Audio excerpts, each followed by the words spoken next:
Are you ready for good talk? And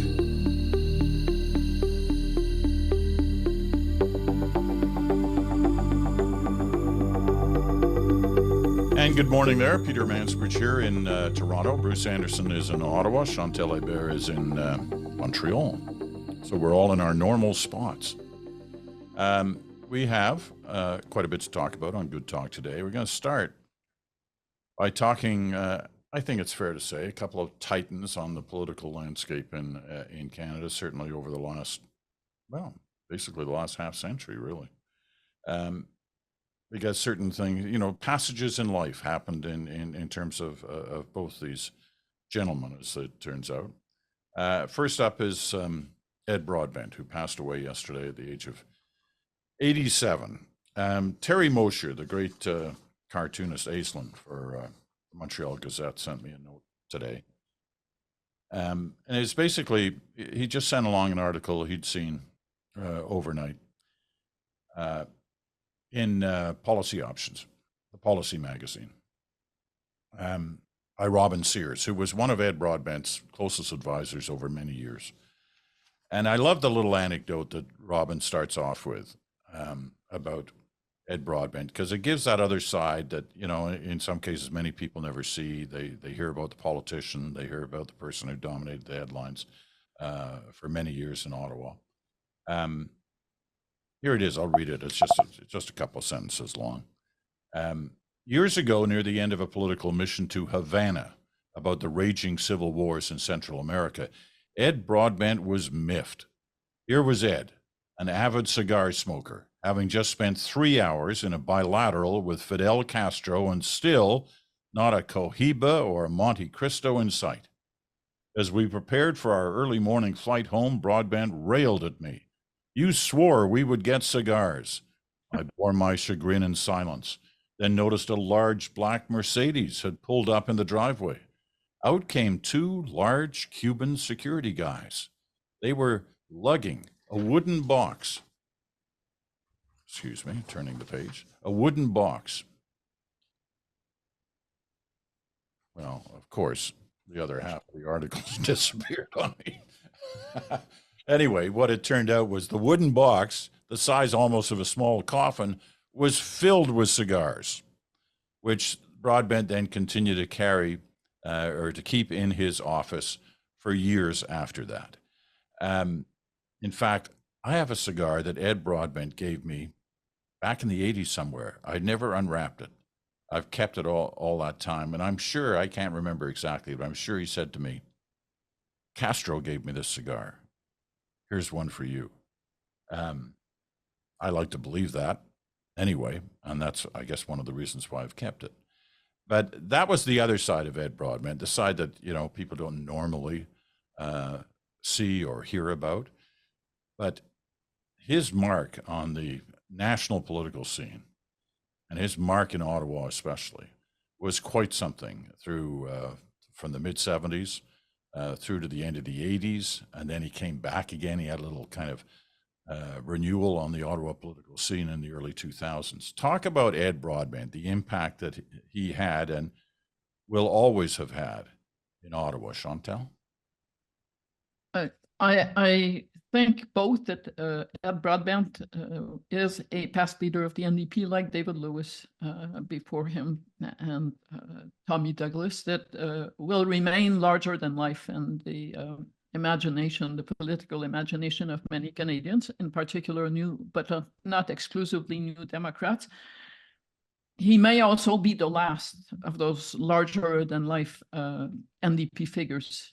There have been other leaders who have iconic places in the narrative of the NDP. Jack Layton, obviously. Alexa McDonough went a long way to bring the party back after 1993. But it's a different category of memory that people have of those leaders. What Ed Broadbent did, it's interesting you should talk about cigars, because I saw a picture from way back when where he was holding a pipe, and I was thinking these days you wouldn't catch a politician with cigars or pipes or even or cigarettes. So it does show the era. But what Ed Broadbent did for the NDP, in a way, was to lay the groundwork for what came to be known years later as the Orange Wave in Quebec under Jack Layton. He was the first NDP leader who actually tried to focus the NDP on Quebec, and to do so by making sure that he could communicate with Quebecers in French. He tried really hard. People liked him here. They didn't give him the votes he was hoping for. He recruited candidates who, to this day, are still on the airwaves, but who went on to become ministers in Parti Québécois governments or other organizations. And when he saw that Orange Wave, I remember, because by accident, I had a conversation with him not that long after it happened, but after Jack Layton had passed away. And you could see that even as he welcomed the Orange Wave, he was a bit concerned that it would result in the party coming closer to the center. Quebecers are centrists. That's usually how they vote. They didn't vote for Jack Layton because they tilted left. They voted for Jack Layton because they had a connection with him. And he was a bit concerned about that. And he was never shy about saying what he thought. And he did tell New Democrats what he thought when he said that he was reluctant to see Thomas Mulcair become leader of the NDP, because he felt Thomas Mulcair would turn the New Democrats, dilute the New Democratic Party into a quasi-liberal political force. He still wasn't shy a few months ago when he said that he believed that maybe the deal that Jacques Singh struck with Justin Trudeau was a bit too long, that it shouldn't have stretched to the natural end of a majority government, which is the fall of 2025. So an interesting character who left quite a large mark, but also someone, as the next person that we will talk about, from a very different era, an era when conservatives and New Democrats were not flip sides of a coin that can never be on the same side. When Ed Broadbent retired, remember, it was Brian Mulroney who appointed him to Rights and Democracy, the federal think tank that was created by the Mulroney government. So yes, another era. It's worth reading his farewell speech to the House of Commons, because he did talk a lot about civility and the need to actually listen to other points of views. And I think those words have been lost possibly on new generations of politicians. Although I will note that the NDP to this day still steers pretty clear of those kind of personal attacks that have become a trademark of Question Period. Bruce, your thoughts on Ed Broadbent?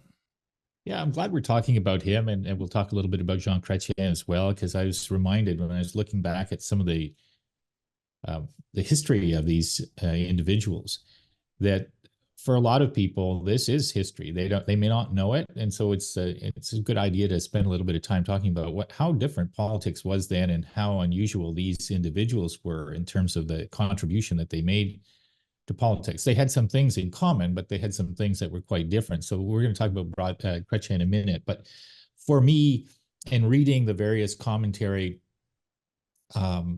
pieces over the course of the last 18 hours or so, I was really struck by a few things. I liked Brian Mulroney's reference to Ed Broadbent knowing how to bring the thunder. I remember watching in the House of Commons, and I used to go every day when I worked up on the Hill way back when. And Ed Broadbent was a performer in the House of Commons in the best sense of the word. He could bring the argument without notes, with great passion, with that sort of that energy that, you know, these days, anybody who gets up and has energy, all of a sudden the heckling just kind of drowns them out. But that didn't used to happen with Ed Broadbent and people of his stature and his capabilities there. And there weren't that many of them, but there were some. Anyway, he used to be able to deliver an argument that people would pay attention to, even if it hurt while they were hearing it.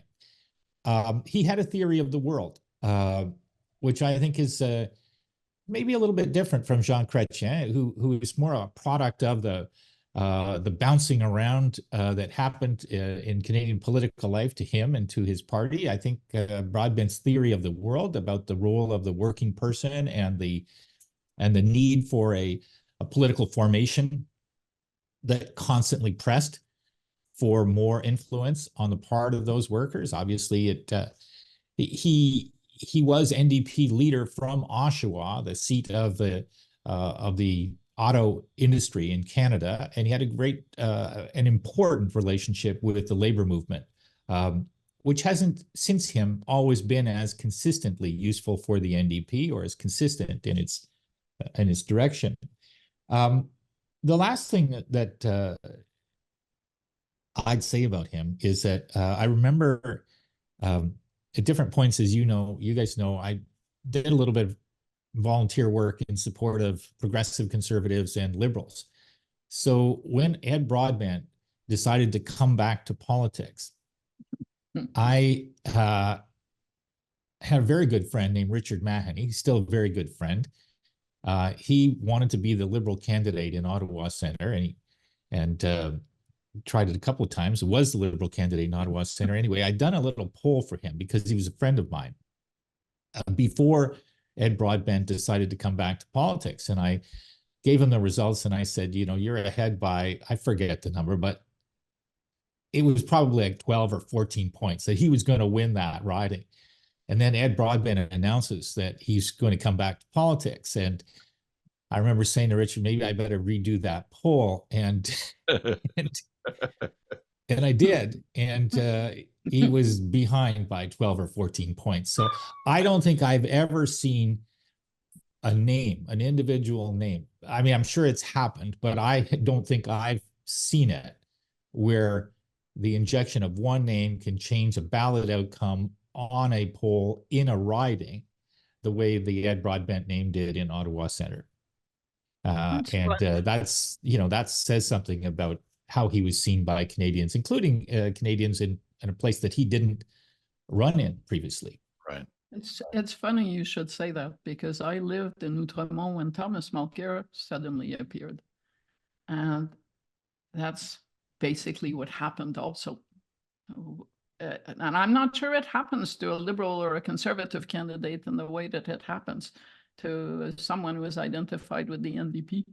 But overnight, this very, very Liberal riding became the NDP's to lose, as we saw over the years that followed. So there are people, to this day, it is still possible for someone to come out and gain a stature that has little to do with their title or the power that they have in the House of Commons.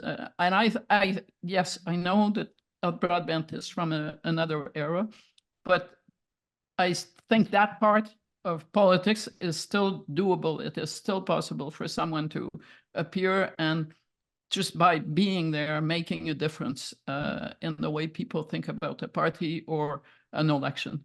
I agree with that. I just want to add, if I can, Peter, just pick up on that point. I think the thing about him that really worked is that he did have this theory of the world, and he was there to fight for the working person, the working family. And I think that's the through line if we're looking for politicians who somehow find a way to beat the odds of their party situation or that sort of thing, is that generally is the songbook that's going to work the best. I don't think there's much doubt about that.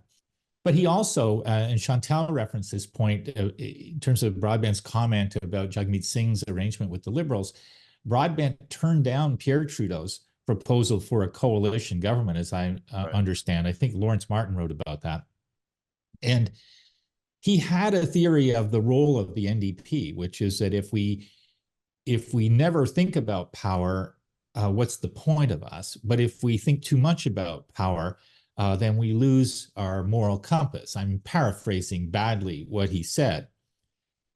But we're going to switch to Jean Chretien, and I don't think he had the same sense of tension in terms of the role of the Liberal Party. Right. Okay. Yeah, I remember that period in 81, where they were toying with this idea. There were a lot of things at play back then. There was obviously the Quebec situation in the year after the Quebec referendum. There was the incoming energy crisis of the early 1980s. There were a lot of things, you know, and that were at play. The I do remember, and just the last point on broadband, in '75, I was in Winnipeg. It was one of the first kind of national assignments I had, covering the leadership convention. I was one of the floor reporters when Lloyd Robertson was an anchor at the CBC, and I was covering Rosemary Brown, who was kind of considered this kind of third or fourth place candidate. Turns out she took Ed Broadbent to the final ballot in that leadership convention, and there were a lot of people left that convention hall that weekend wondering, we just had, we had Tommy Douglas, and then we had David Lewis, and these were powerhouse figures, and how will this new guy actually turn out over time? And will it work, and will it keep the NDP, in people's thoughts? Well, in fact, it certainly did. There was a time in '88 when it looked 87, '88, where it even looked like, he was leading in the polls, ahead of both the Liberals and the Conservatives. And it looked like that was a possibility, an NDP government in Canada. So Ed Broadbent was certainly earns the title, one of the titans of the political landscape over this kind of last half century. So let's move to Jean Chretien, who turned 90 this week. There's not a lot of former prime ministers who made it that far. John Turner did, after only having been prime minister for a couple of months, but he was into his 90s. I was at his birthday party, so was Chretien, two guys who didn't have a lot of nice things to say about each other over time, but they certainly did that night on the birthday for Turner. And so I'll try, hopefully a little more successfully, in reading a couple of lines from a piece that Peter Dinolo, Okay. that Peter Dinolo, who was a former top aide to Jean Chretien, director of communications, wrote in the Globe and Mail about the 90th birthday. He starts off, he says, "Last week I phoned my old boss to wish him a happy new year. Peter," he said, "I will call you back. I'm with my trainer." So there he was, Jean Chretien at 90, with his trainer, focused on not just the present, but the future. Always, he's always been ready to talk to journalists, reporters, give them interviews, never shy about what he has to say. As he was never shy during his whole time as cabinet minister through the Pierre Trudeau days, and then eventually as leader himself through the 90s and the early 2000s. Jean Chretien hits 90, and he's still active, and he's still talking, and he's still ready with a line about whatever the situation may be. He makes the odd stumble. He said a few things in the last couple of years he probably regrets having said, but he's still very much around at 90. Thoughts on Jean Chretien? Why don't you start this time, Bruce? Well, I think obviously he's one of the more effective leaders of the Liberal Party. I think that I went back, read through his long career, and man, it was long. He went through a lot of different phases, and he had a lot of skirmishes. And I feel like the biggest contrast for me with Ed Broadbent and Jean Chretien is that Ed Broadbent was never in power. He had some influence, obviously, but Jean Chretien was kind of immersed in powerful dynamics in Canadian politics. Sometimes he led those, sometimes he was battered and bruised by them. I think that he participated in a huge number of really important issues. And, in kind of reminding myself of where was he on the National Energy Program, and how did he feel about Meech Lake, and what was his role in keeping the country unified vis-a-vis Quebec? And, what sort of a apparatus did he leave the Liberal Party in afterwards? I think that the record is both impressive and strong in many respects, but also a little bit checkered. I think that his relationship with Quebec sovereigntists probably didn't strengthen the unity of the country as much as he hoped that it might. Maybe he was too pugilistic about some aspects of it. Others might argue the opposite. I don't think we're going to know really until we until another 20 years passes, how to do the overall balance sheet of Chrétien. But I think that on the whole, he participated in a Liberal Party, the nature of which more Canadians liked than not. I think they probably would have appreciated or should appreciate his decision not to join the Iraq War. I think that he led a government that balanced the budget, which had been a source of considerable frustration for many Canadians and a black mark on the record of the Liberal Party as it preceded him. But he was also, he presided over this sponsorship scandal, which was a pretty ugly episode in Canadian politics. You can look at it now and say, well, was it really that big? But at the time, it was pretty big. And is it Chantal's birthday today? Yeah, No, where did those? I don't have a clue what those balloons were. It's kind of Peter, you're going to have to describe it for the podcast crowd, but I'm just about done anyway. Good. I think Jean Chretien is a likable individual, defined as much by his storytelling and anecdote sharing skills as anything else. I think that we don't see very many like him who can convey a sense of who they are and what they care about in the stories that they tell and the way that they tell them, and those remain legendary, as does his general health and energy and fitness. To your point, I saw him at a golf course earlier this year, and he challenged me and another fellow to go out and play him, and the other guy did. I was tied up, but I kind of wish I had now, and I'll do it next year if I see him again. Just so the people who aren't watching on YouTube know that there's, that some of those effects that happen in terms of your screen when you're online, all these balloons started lifting off from behind. Chantal looked quite funny, actually. And I wasn't touching anything. I was religiously listening to Bruce so that I could prick a few of those balloons that he was flying. One of those being the relationship between Jean Chrétien and Francophone Quebecers. It's not Francophone, it's not Quebec sovereigntists, it's Francophone Quebecers. And it's based on actions and facts. One of those is the patriation of the Constitution without Quebec, which was done in rather a typical Chrétien manner, with this notion that it didn't matter because at some point Quebecers would just come on side and sign this thing, and it didn't, no big deal. There is a generation of Francophone Quebecers who to this day toil within the Conservative Party of Canada, because the Constitution was patriated by the Liberals without Quebec's participation in the final agreement.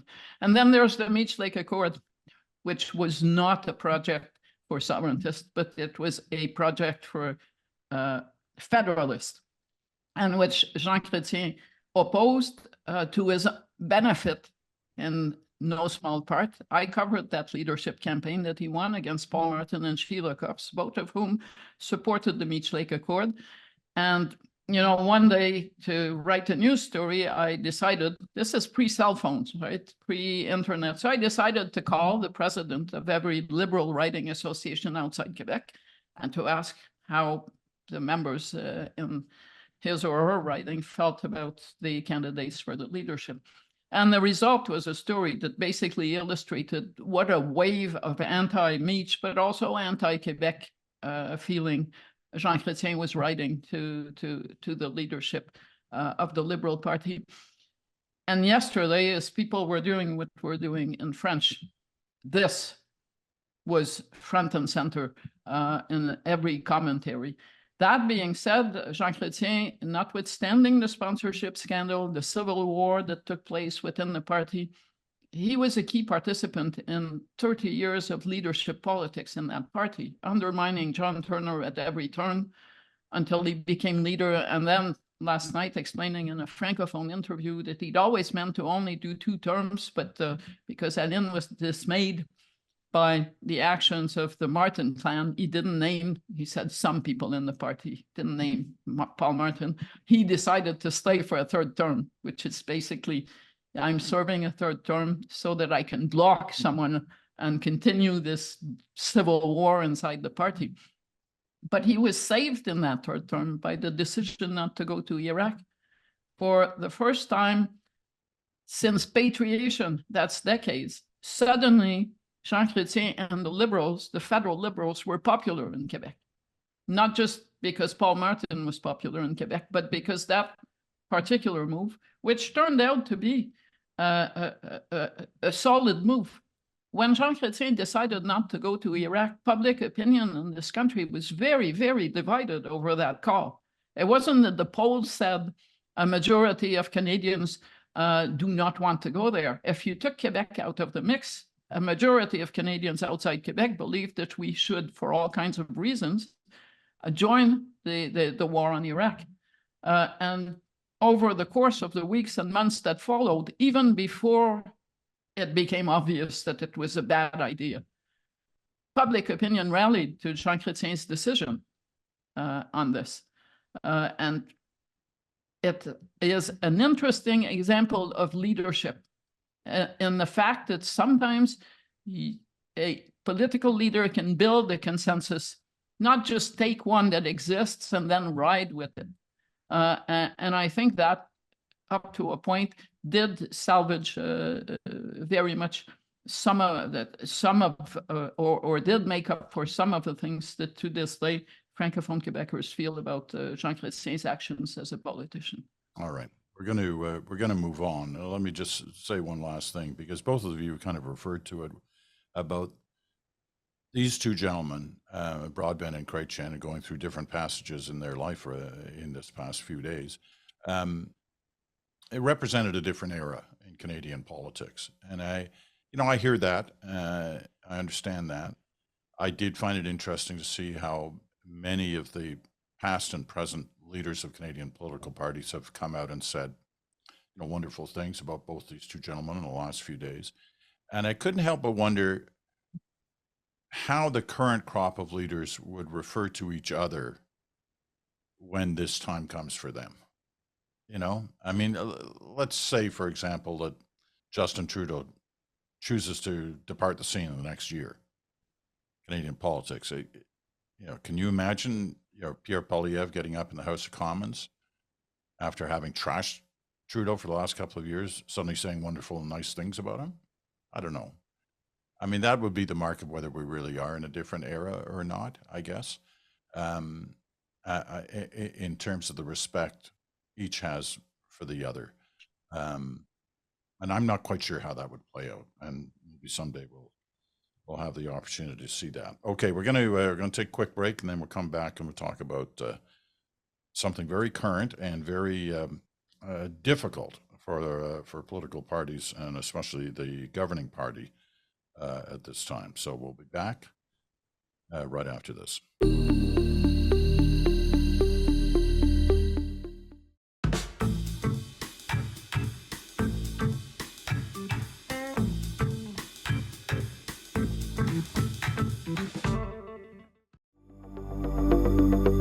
And welcome back. You're listening to Good Talk, the Friday episode of The Bridge, right here on Sirius XM, Channel 167, Canada Talks, or on your favorite podcast platform. Or you can watch us on our YouTube channel. And whatever platform you watch us on or listen to us on, we're happy to have you join us. Okay. The Liberals still seem split, the governing party, on how to deal with the situation in the Middle East. And once again, it's sort of come up in terms of what do you really think about Israel's position? The International Human Rights Criminal Court in The Hague is trying to make a decision on that is pushed by South Africa that Israel is committing genocide in Gaza. Canada's position on this is unclear, and part of the reason it's unclear is the Liberal Party is clearly still split on this issue on how to deal with it. Your thoughts on where we are on that, Chantal, to start?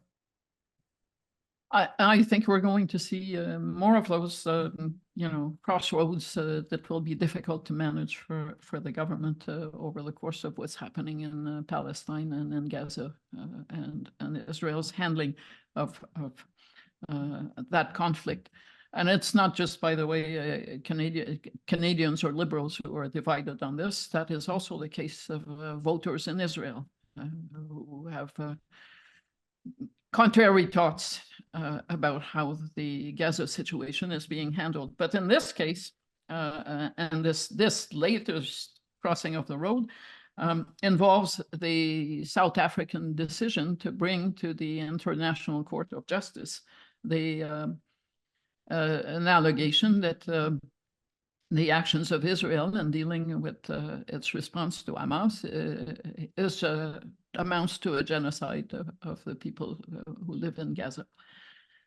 And then you have two camps, and those two camps are represented not only in Canada, but also within the Jewish community in Canada. The first says, like the United States and Great Britain, that the South African case is unfounded, that it amounts to using the International Court of Justice to instrumentalize a campaign against Israel on the international scene, and that on that basis, Canada should declare as much and say that it regrets that this case is being brought because it does not believe that it is founded in international law and that it is a manipulation of the international justice system to bring it to the court.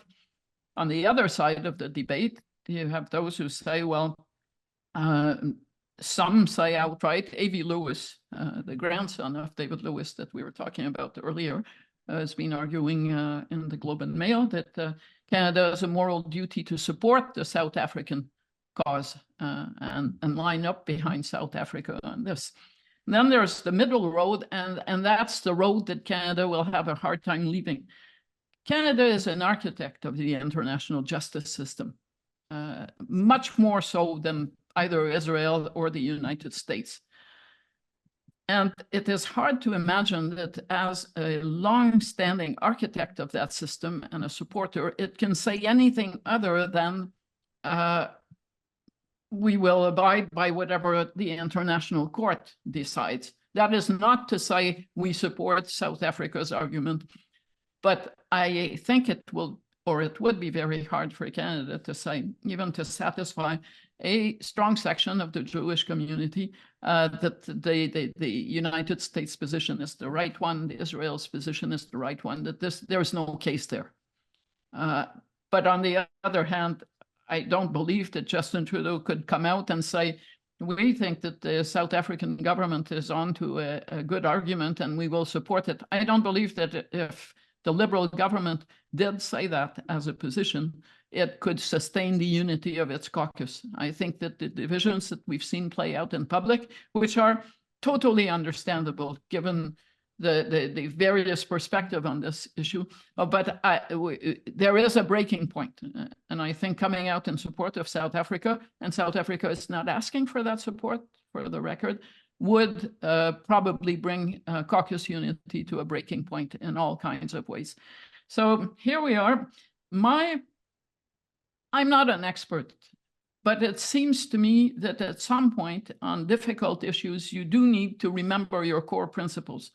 And one of the core principles of Canadian international foreign policy has been support for the international justice system. So to cherry pick and say, this court has agreed to hear this, we're not going to believe that its decision on this has merit, but we support the system, kind of seems to be a relinquishing of principles that have guided Canadian foreign policy so far. And I'm kind of puzzled by how long it's taking for Canada to find a way to not undermine the international justice system and preserve its political interest within its own caucus. Bruce. Yeah, I do think that it's understandable that these tensions exist. And I think the only appropriate thing for the government at some level is to say, look, we don't see much point in participating in the posture taking by other governments or other organizations. We should describe very clearly what it is that matters to us. And our first principle should be saving civilian lives.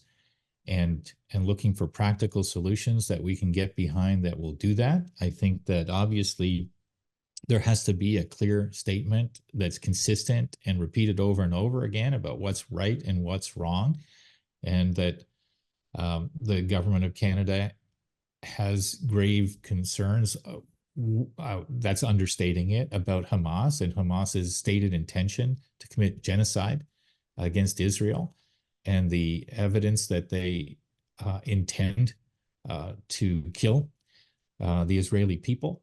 That's what triggered these horrific events right now. But I think that it's also well past time for the Canadian government to declare that it's uncomfortable with the Netanyahu government and the way in which they're approaching the situation in Gaza. And, you know, well, that statement of how people feel and how Canada feels about Hamas and how we feel about Netanyahu as a good faith actor in search of ways to de-escalate this situation to save civilian lives, I don't find that all that complicated. I think what becomes complicated is when politicians feel that urge to empathize with one side on any given day or the other side on another given day, and then everybody ends up parsing the amount of empathy that expressed or the order of empathy that expressed. And I think the not just safer strategy, I think the strategy that allows people to understand that there's maybe a path that will save more lives going forward, is to be very clear and crystal clear about it, which is that there's right and there's wrong, and we've got to save lives, and we can't absolve Hamas for the way that they're approaching things. But we have to be at least as aggressive in criticizing the way in which the Netanyahu government is approaching things as Joe Biden is. And I don't think that has been the position of Canada just yet. So that's where I come down on it. But I'm also, like Chantal, loath to be considered an expert in this at all. Yeah, I don't think any one of us is, but I realize there are differences in the two immediate situations, but they're both caused by the same events of last October.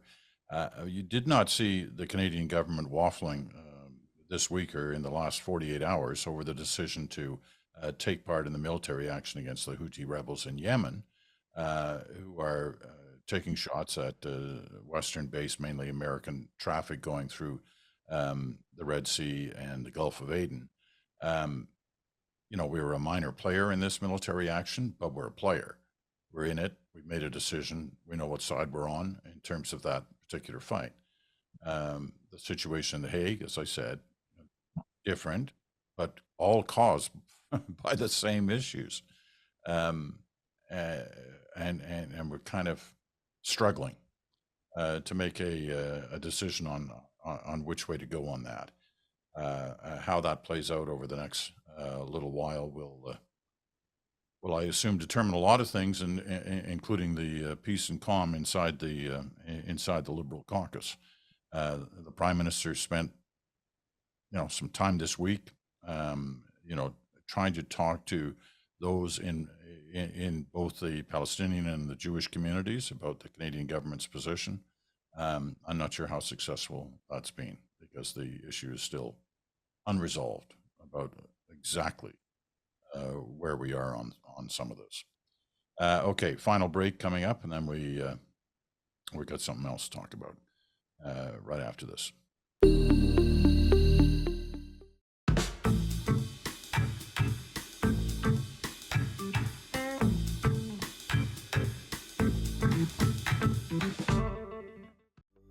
And welcome back. Final segment of Good Talk for this week. Chantal's in Montreal, Bruce is in Ottawa, and Peter in Toronto. Okay, I guess over the last few months, we've talked more than a few times. Bruce, you've been especially pointed about it in terms of the need for some kind of reorganization or change in attitude inside the Prime Minister's office about dealing with issues. And quietly and not so quietly, there have been a number of significant changes at the most senior levels inside his office. There's the new communications director, who we should be seeing some sense of of his work in the next, one assumes in the next little while, as they prepare for an election either later this year or next year. And then this week, the announcement of someone who's familiar to all of us, because she's worked with us as a commentator, Supriya Dwivedi, who's moving into the Prime Minister's office as a senior advisor to the Prime Minister.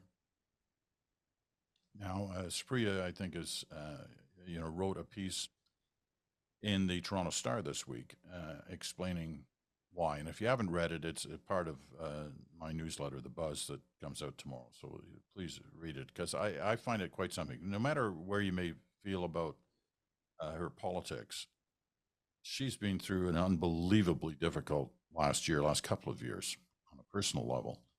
And some of the decisions she's made right now are related to that. So it's quite a powerful read. But I guess what I'm getting at to start with is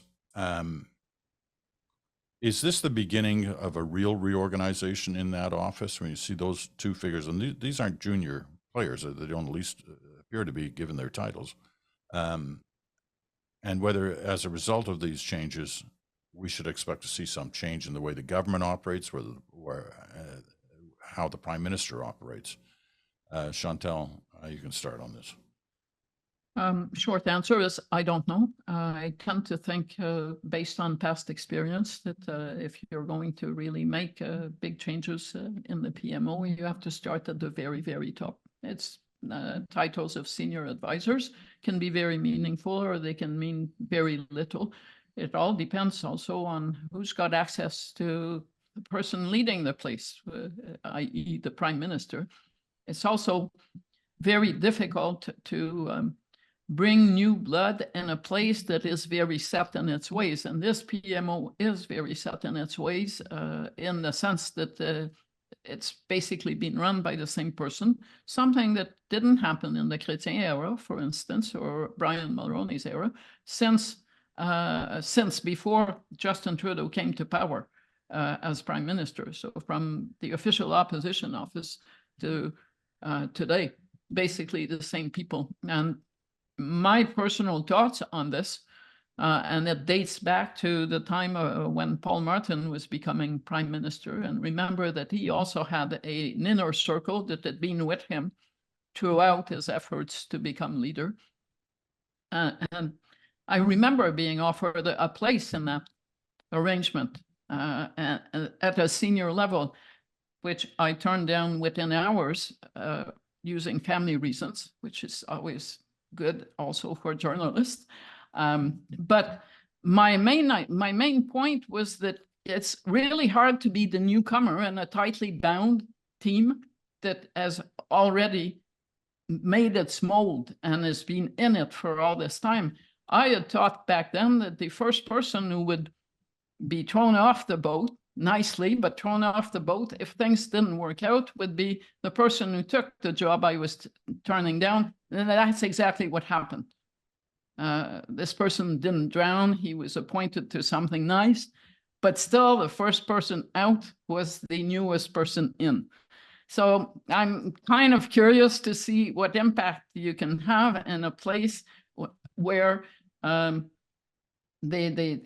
leadership is not being changed in any significant way. Bruce. Well, now I just want to know how many hours it took. Actually, just long enough to be polite. Look, I think the answer to your question, Peter, is it's too early to say. We don't really know. I think the biggest challenge for both of these individuals, I don't know the gentleman who's the new director of communications, and I know Supriya a little bit, but only by observing her commentary and reading what she writes. And I have a huge regard for the way that she makes an argument and uses her voice. And obviously, like you, a huge appreciation for the idea that, or I don't want to put words in your mouth. I have a huge appreciation for the fact that despite the reasons that one might find not to go in and do this kind of public service, that she's decided to do that. So these could both be extremely important hires for the prime minister, and good for him for deciding that he needs to add some fresh talent, some fresh legs. It isn't, you know, in my view, automatically a criticism of who's there, who's already there, who their colleagues will be to have new people come in. I think that every organization that that has existed like this in politics over a period of time, with all of the various issues that they've had to deal with, should logically expect that they need that kind of fresh energy. What will tell the tale, I guess, of whether or not they get to make an important difference is whether the Liberals feel that they have a problem, or whether this is just time playing out until they get a chance to beat Pierre Poilievre like a rented mule in the next election. I mean, if I'm them, I don't see this as an easy election. I see this as a situation where 17 points behind, according to the latest polls, they're far more likely to lose than win unless they figure out a strategy to beat this relative newcomer to most Canadians, Pierre Poilievre. So do they think that they have a problem? If so, what do they think the problem is? I think sometimes the instinct in government is to say, well, we need to come up with 10 more policies that people haven't seen from us yet that will solve the frustration or the dissatisfaction that they have with us. And I don't think this is that. I think there are obviously some issues where, you know, if the cost of living comes down, if the inflation rate subsides, if interest rates come down, those things will make it easier for the Liberals to campaign. But otherwise, the Liberals are battling time and fatigue with their brand and with their leader to some degree. They're not just battling another conservative leader. And so how they perform, these new individuals in this role, will depend to some degree, obviously, on their own skill set, but also on whether the attitude of the government is one where it says, where it comes to the conclusion that it has to change some things about the tone and the manner in which it presents itself. We've talked about this before. I think this idea that it kind of stands a little bit preachy to many people, that it feels like a government that's there to talk about how we should all think about our lives and live our lives, whereas its main rival talks about how he wants to help you as an individual. I think that contrast is a huge problem for the Liberals right now, and they need to work on it. And maybe these are people who will be quite helpful in that.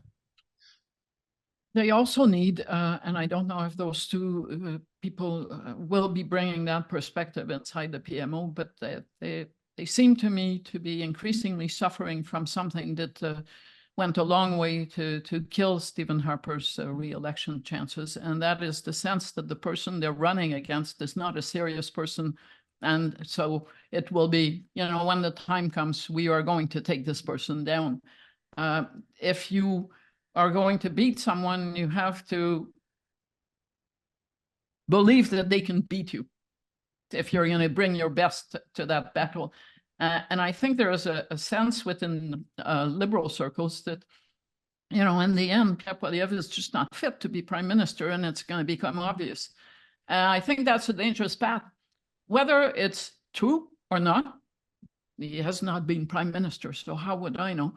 It is a bad place to start, to be in an echo chamber, and you've seen what happens on social media, and what the Liberal echo chamber comes up with, rationalizations, false equations. How many times have I read this week that we should spend time on where Pierre Poilievre spent his Christmas holiday, which misses the point completely.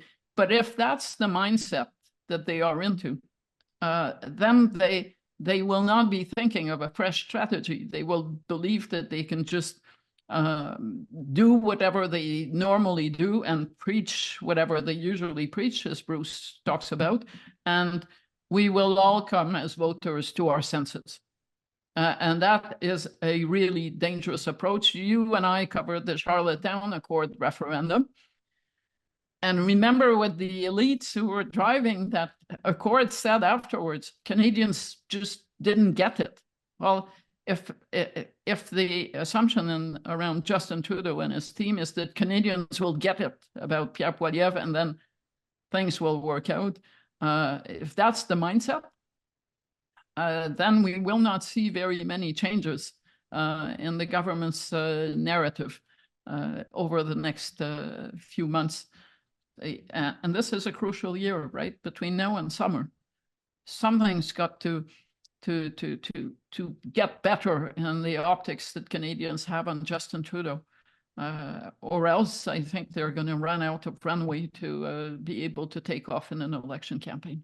You know, I always marvel at how politicians can tie themselves into knots, saying, "Oh, this is just a temporary thing, and you know it'll become clear when minds focus." It always reminds me of 1979 when Walter Baker, who was the House of Commons House leader for the Conservative Party, and a poll came out in the late fall of '79 saying that the Liberals were up, whatever it was, 15 points in the polls against the new Conservative government of Joe Clark. And Walter Baker standing there in 130S, which was the little room that they used to have the after question period news conferences in, and Baker saying, "Listen, you know, you say it every month when the Gallup poll comes out that 1 out of 20 polls is bad, that it's a rogue poll. This is that 1 out of 20. And then, of course, a month later, the government fell, and 2 months later, the election showed whatever it was, 10 or 15 point lead for the Liberals in the polls, and they were back in power. How the Liberals can't take seriously that they're getting hammered in poll after poll after poll right now, that they think that it suddenly is all going to come back when people, you know, think. Yeah. You know, I was reminded as we were thinking about Chretien broadband in that era that something I've been kind of looking at in the numbers lately, that, you know, most Canadians generally would rather have either a blue Liberal government or a red Conservative government, and they're not really offered those right now. And maybe that's a product of the individuals leading these parties. Maybe it's a product of the times and the degree to which social media kind of forces this sort of separation. But that's what people are looking for, I think. And if they get offered that by the Liberals or by the Conservatives, that's what they'll gravitate towards. Okay, we're out of time. Another great conversation with Chantal and Bruce. I'll be back on Monday. Another week of great episodes of The Bridge. And this weekend, if you have time, check out the newsletter. Go to nationalnewswatch.com and subscribe to The Buzz. You also have a link if you're just catching the tail end of this conversation to hear it again. Anyway, thank you both. I'm Peter Mansbridge. Have a great weekend, all, and we'll see you next week. Take care, you guys.